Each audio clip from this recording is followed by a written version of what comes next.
Now, whether you're a mechanic or a DIYer, wheel hangers can be exceptionally helpful if you're working on cars that don't have lug nuts and studs, but instead use wheel bolts. Typically, you're gonna find these on German cars, so your VWs, your Audis, your Porsches. You'll also see them on some FCA products. They are becoming more popular. I'm gonna show you how to get a set on and in service today. So right now you can see I've got my top two bolts already out of this particular wheel. So what we're gonna do is we're gonna take the appropriately sized wheel hanger. They come in a few different sizes. Make sure you've got the correct one for your vehicle.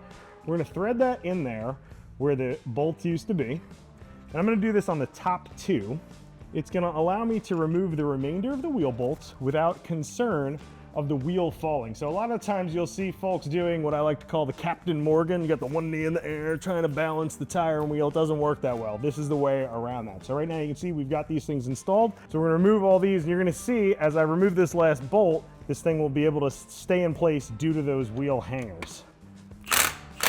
So the bolts are now out. This is standing here. I can take these out of my hand, and if you've ever done this, you know how difficult this can be without these.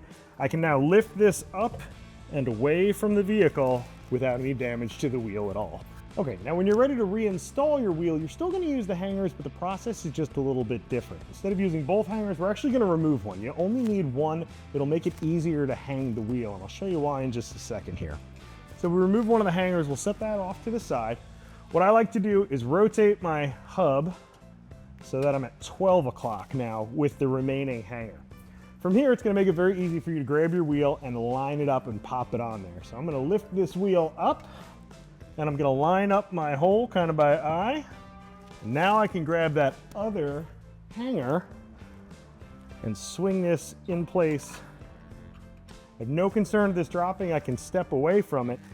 Now I can take all of my wheel bolts and run these back in. The really nice part about this too is, especially on these later model vehicles, they have really nice wheels that are exceptionally easy to damage.